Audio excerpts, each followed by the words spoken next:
The Schengen Entry Exit system is a way of managing borders digitally. It will record non-EU citizens crossing in and out of Schengen borders. It will essentially replace the stamping of passports with biometric checks.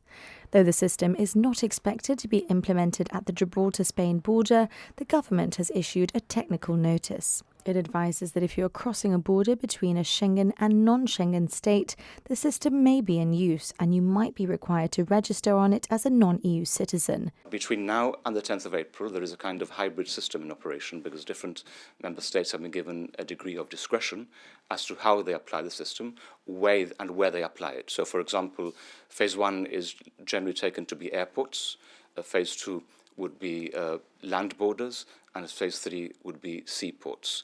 So it is possible that somebody travelling to the European Union may find themselves faced with different systems depending where it is that they're travelling to or where they're leaving from.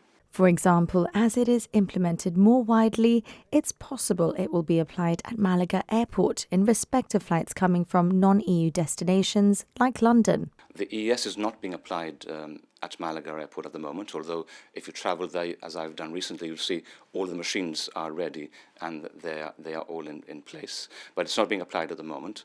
But it would mean, if it were, that you may go through machines at the point of entry and then go through a stamp of your passport at the point of exit. Coming from London to Spain and then travelling down to Gibraltar, if they were to go through the EES system, they would then need to get a stamp when leaving to ensure that they don't overstay their time in Schengen during this interim period. Is that correct? That's right. The mechanics is the same. So you need to register your entry and you need to register your exit.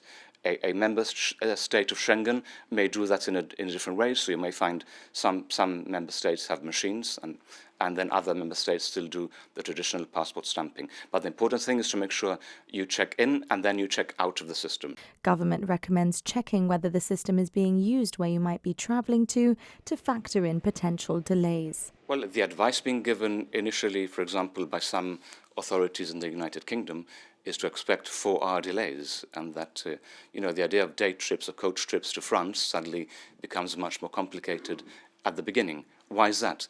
Because the interaction with the EES is twofold.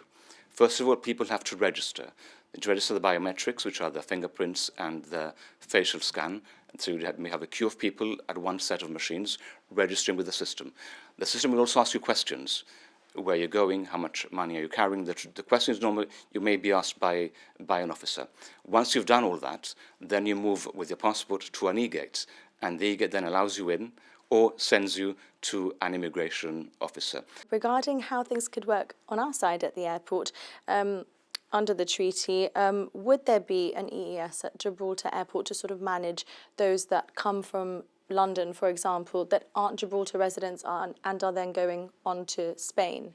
Well, Gibraltarians and Gibraltar residents will be exempt, so will not have to go through the EES machines. But others who are not resident and who are not EU nationals or who don't live in the European Union, those people will have to go through the EES on arrival, that's correct. So there will be an EES system at Gibraltar Airport? That is what we expect will happen, yes. And the Chief Minister has previously said that there will be a cumulative check in the form of an e-gate for Gibraltar residents, so that's a completely different system to the one we're discussing here. That's right, there are two systems, one for EU residents and EU nationals, and for Gibraltar residents and for Gibraltarians. That system consists basically of light checks, just verifying that you are who you say you are with the machine. So your interaction is with the machine.